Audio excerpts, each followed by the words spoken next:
Welcome to this week's edition of The Sports Show, and today we're discussing cricket and the impact it has on our communities. In the studio here with me today is a very special guest. His name is Arfan Akram, and he's the East London cricket coordinator for Essex. Welcome to the show. Assalamualaikum, and thank you for the invite. Thank you for coming in. Can you tell us a little bit about your personal cricket journey, please, Arfan? Yeah, my journey started when I was a little kid playing in the garden with my twin brother, Adnan. And as time has gone on, my real cricket journey started when I was probably about 11, when I joined my local cricket club, Wanstead, and was able to play effectively every day of the week on the game that I love to progress and develop. So this is the first time I've heard of you. You have a twin brother. I do. I'm paranoid now that I might meet him and say something inappropriate to him. Are you identical? We're not identical, but please say anything inappropriate to him as you like. Okay, Adnan, watch out. Great. Wanstead, you just mentioned Wanstead Cricket Club there as well. Yep. How much of an influence has this cricket club had on your life? And what's your current involvement with them? Yeah, quite a lot. I was really fortunate to join at a very, very young age. A gentleman by the name of John Smith effectively headhunted me and my brother and said, look, this is the club for your journey. And from then we got into the Essex books at a very young age. So we played all the way from under 11s, under 13s, under 15s, under 17s, under 19s in those days, and then got into the county second 11 and then into the professional team via the academy route.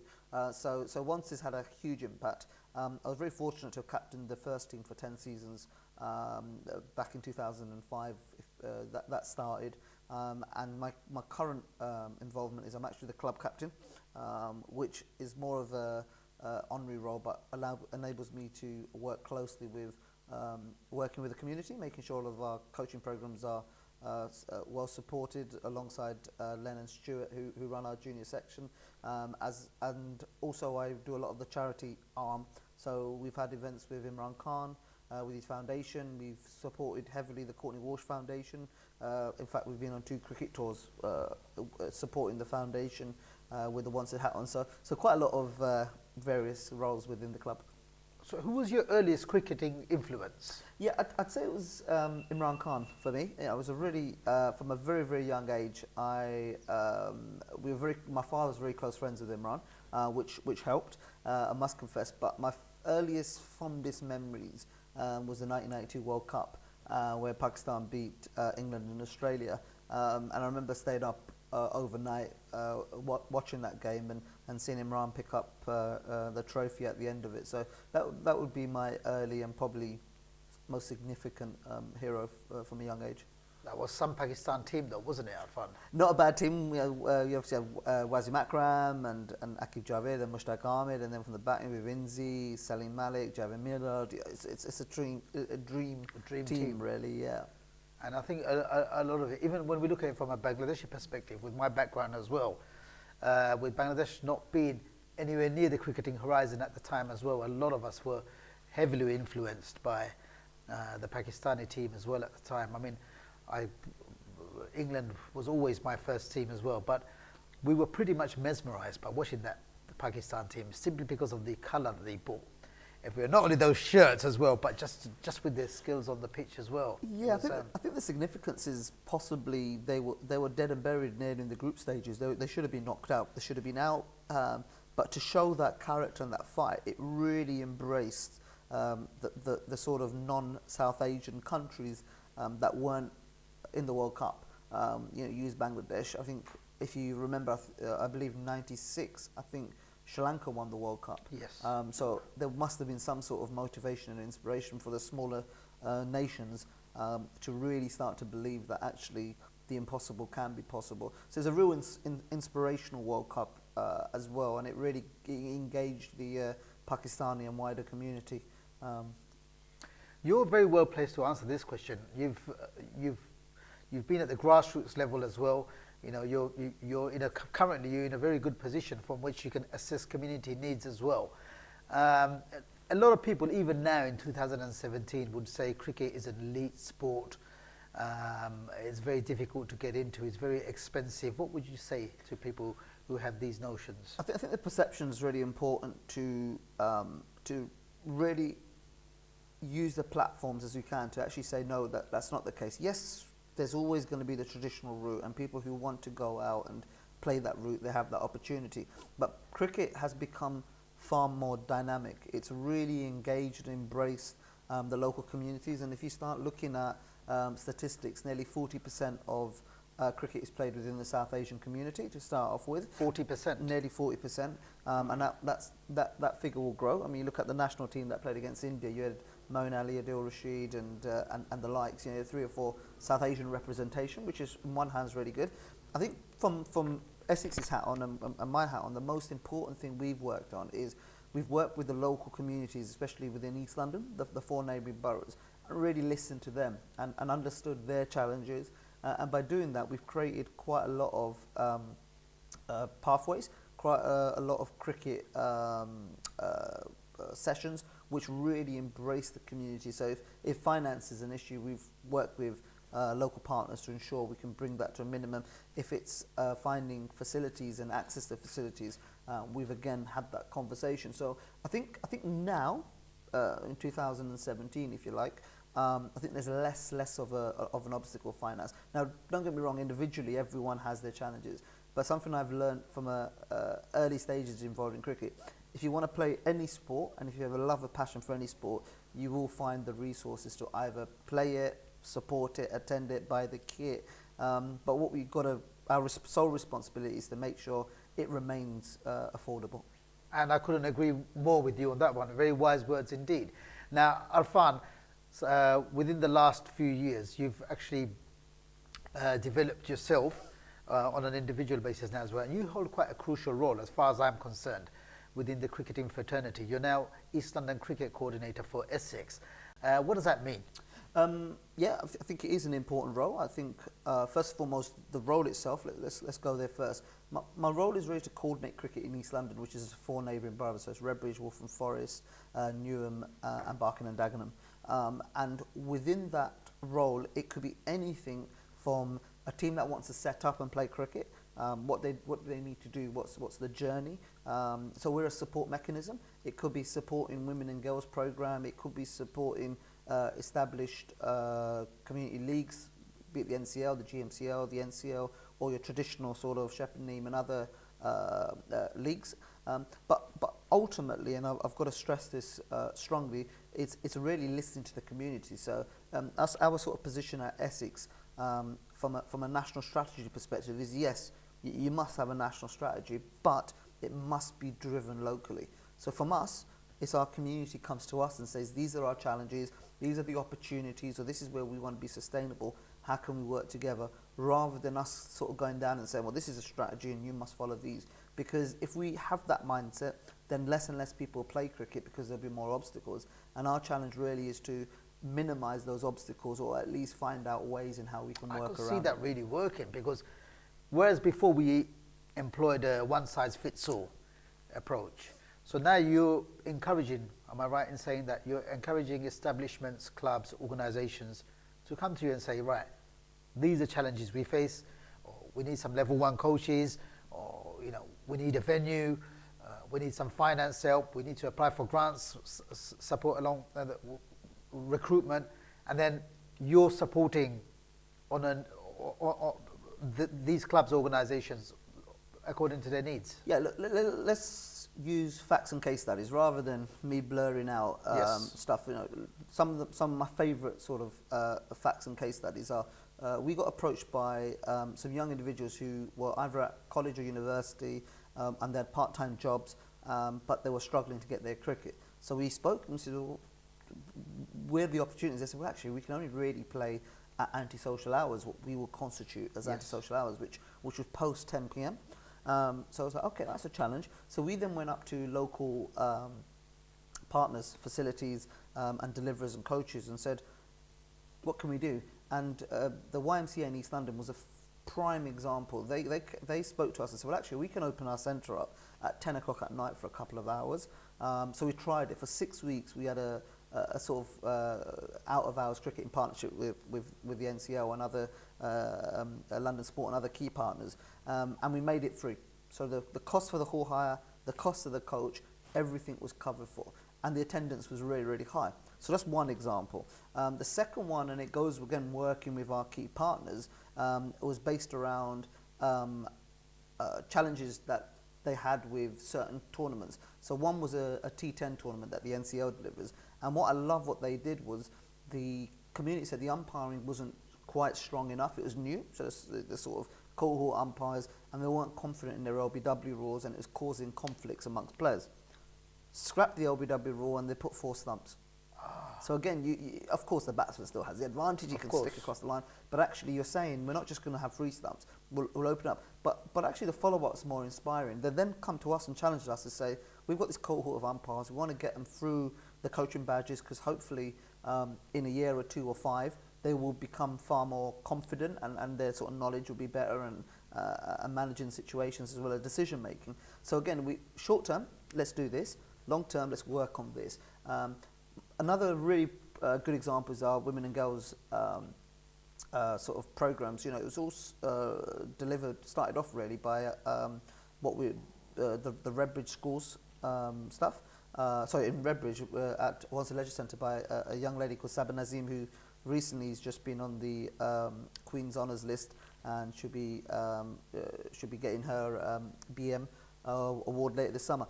But that was really good because it started off with a young Muslim Pakistani girl having a challenge that she had other girls who were of the same religious faith, but they were worried, or their parents were worried, that they'll be playing cricket sessions in front of men, or the coach will be men, or the environment will have men. So Essex and Sabah spoke and found that Wanstead Leisure Centre inside of Wanstead's high school actually had a confined hall, which actually meant there was no windows, there was no access. So they started their sessions there, where actually the girls, and I hear the stories, that actually took their hijabs off and they were very comfortable in a safe environment with a female coach delivering sessions. Now that's grown, and it's grown even further, so much so that we've got a women, so the University of East London, which I also run the cricket team there, they've got an opportunity to engage girls. They want to really grow the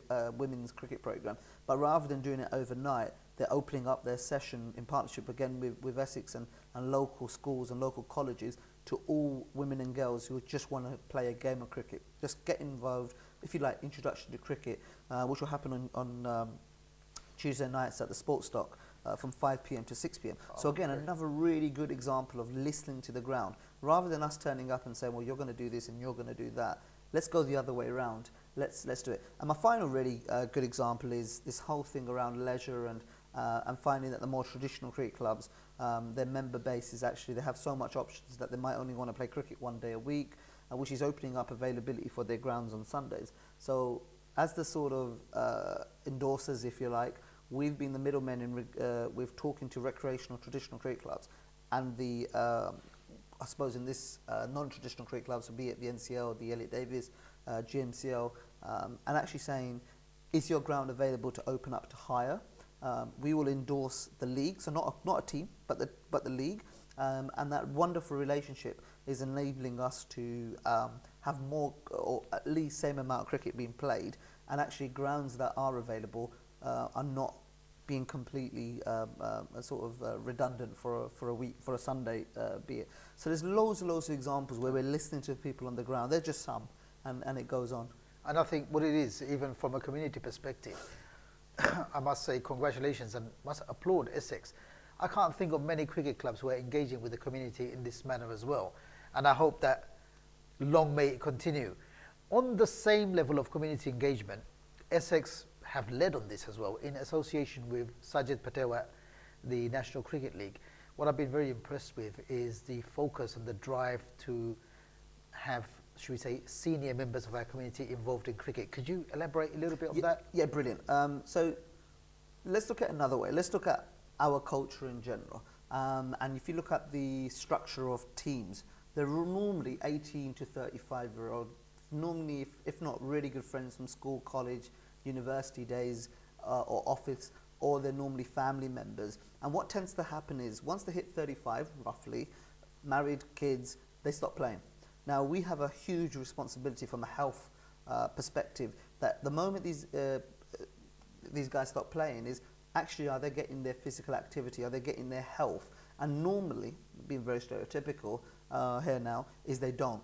And with their diet and with the nature of their jobs, they're not physically active. So Sajid saw an opportunity, really, if you like, and he realised that we've got a massive part to play with those that don't go on to umpiring or in the game, to actually get them back in the game. So what they set up was the over 50s cricket, and that's grown and grown. We've got 10 teams last year playing, and naturally that will grow even further. But that also sinks in the role model, because one of our challenges is within the East London and South Asian community, we don't necessarily have too many volunteers. But actually, if we get these inspiring people back in the game, they might want to go into coaching. They might want to actually get their kids or even grandkids playing cricket and keep them active. So there's a holistic and a bigger reason for doing it. But again, driven by the ground, which is and they have a treasure chest of experience, wealth of experience available still to share. It's tragic, isn't it? Because once you think of it, even from our community perspective, but it's not just restricted to the Asian community. A lot of people reach a certain age and they just switch off. And there's still so much to serve. And I think the important point you made there is, even if your kids are too old, it may be well within your interest to remain active so your grandchildren could benefit as well. So that's brilliant. Couldn't say it better. Another thing which I have to mention, and I know you're a big part of that, was coordinating things there, is faith.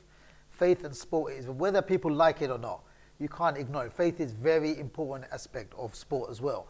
And I had the honour of being involved in an event you coordinated when we played St Peter's Cricket Club at Walthamstow.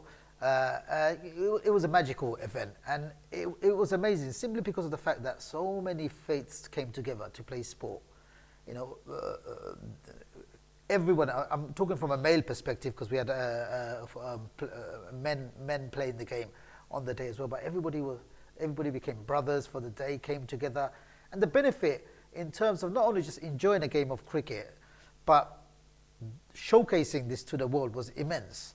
What brought this idea about, and why did you decide to bring it to East London? I think two very, very important factors of that.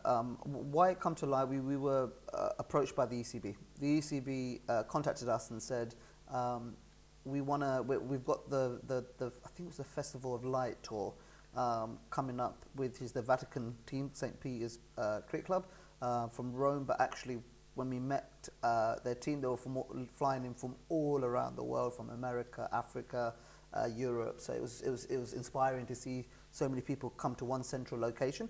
The actual festival synced really, really nicely with what we believe is our sort of approach to engagement. Yes, it was a particular faith coming over, but actually it was a celebration of multi-faiths. It was a celebration of what we have in common, not what we have against each other. I think the respective community leader from the Vatican team spoke wonderfully afterwards when he said, not many people noticed, but there were 7 religious faiths representative in the two sides. Now, obviously, the Vatican team was one religious faith, and that was subtle. I think we didn't, it wasn't a deliberate ploy, but of course, when we selected the side, it was part of it. But more importantly, it was within that spirit. And I think that's the key word, you know, the spirit in which the game was played in. We respected the laws of the game. And all of those values were really, really important in the picture and the bigger message. And I think that was really, really inspiring for us. Obviously, when they landed, they were the first place they came. And again, if I can say this, Walthamstow Cricket Club hosted a phenomenal day. They embraced it. They took it upon themselves, I think it's fair to say, to ensure that the day is was sort of well remembered. And the icing really on the cake was to have 2 England legends supporting the event in Graham Gooch and Doug Insole. So again, that showed the holistic journey that we're willing to. Faith is really, really important part. We've worked with, again, local partners within East London to deliver the Faith Cricket Festival, and again, we've got a meeting later on this week to make sure we can fine-tune that as well. But working with all of our key partners is so important that people don't miss out on the game because of a particular religious faith or because they don't have access to a sport. It's our responsibility to make sure we can really engage with as many communities, because cricket, whether we like it or not, like any sport, can break barriers. It can break obstacles. It can break perceptions. And if we're getting people talking, you know, it's inspiring. It's the best part of the job. Who's the most famous cricketer that you've met? Oh God, Any good stories? I've got loads of good stories. I'll keep some of them loads. I think my favourite is not a cricketer, believe it or not. My favourite sports athlete is someone who inspires me. Is a squash player by the name of Jahangir Khan. Oh, you recently met him, didn't you? I did, yeah. He's a really close, really close family friend, really good friend with my father for a number of years. But he's inspiring because of what he's achieved in the game. You know, I think he's at 15. He had a heart condition, which the doctor said he can never play the game of squash again. It'll kill him. He unfortunately then lost his older brother, and then went out and decided squash was for him. But his training regime was pioneering. It's the stuff which Arsene Wenger and modern sports scientists look at. He used to literally run up mountains, high altitude, and his record. I mean, at the age of 29, he retired.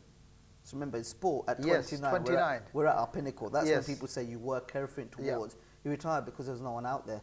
And he'd won the British Open 10 times, the world champion, I think 5 or 6 times. He had an unbelievable record where he went 555 games undefeated, 5 years, 8 months. But for me, all of those records are amazing, but actually the journey below it is more important, the hard work. He used my favourite probably story is once when he said to me in the back of my dad's taxi, actually, he said, the saddest thing about modern society is they all want to be successful overnight. They're not willing to put in the time and effort. Right. And I think that will always probably stick with me. That's probably the most inspiring sports athlete I have. And I've been very fortunate to meet a number, but he would stick at the top. Kids, if you're watching, just a quick piece of advice there. Jahangir Khan, Google it or talk to somebody who actually knew him or watched him actually play as well. So this is a person who was diagnosed with a heart condition at a very young age, enough to retire people early on. And he only went on to become a world champion several times. Lastly, Arfan, what are your plans with Essex in your role? Like we've touched on, it's a vital role that you're playing. And those in the know in the community and those who are benefiting are immensely grateful for the role that you and Essex play in delivering these wonderful projects. Not only that as well, but being on hand to provide your advice and expertise at all times. So we've got the start of a new year, 2017. How do you plan the next 12 months? Probably one of the most exciting. You know, the journey's been 4 years for us, working within, focusing within the community. I think, again, if I can look at core stats, those say the importance of the next 4 years, if you like. You know, if you look at the first team, current Essex first team, over 50% come from East London. If you look at the junior teams at Essex, the under 11s, under 13s, under 15s, under 17s, and the Essex development team, which I coach as well, 70% come from East London. So there's a massive talent pool. That's the professional side. So we've got a massive responsibility to keep identifying the talent, keep them in the pathway. Sure. But actually what's more inspiring for me is growing the game. It's really going out to the communities and looking how cricket can play a role in the education system, in the curriculum. It's seeing how cricket can inspire more young females, young kids, adults to get involved with the game, to get active. And this year is going to be no different to that. We're already in discussions with our East London Cricket Festival. We're already in discussions with our annual Faith Festival. We're hosting the West Indies. So again, we're going to really use the community to help deliver that 3-day match against the West Indies side. But just so much going on, and it's sort of can't wait to get going. It's a very exciting year ahead. As always, Arfan, we retain great interest in what you do, and this is not the end. We will continue to keep in touch with you and follow you around, your exploits within the world of cricket as well. And we wish you the very best of luck for the year ahead. Thank you very much for the invite once again, and obviously look forward in sharing some more stuff. And obviously from your viewers' perspective, we're very approachable, we're very contactable. If you've got ideas, if we can support with anything, please, I urge you just to get in touch with us. We're on social media. You can find us through the Essex Cricket community page on the website, and hopefully we can work together. Great. Thank you very much. That's it from me. Thanks for watching The Sports Show.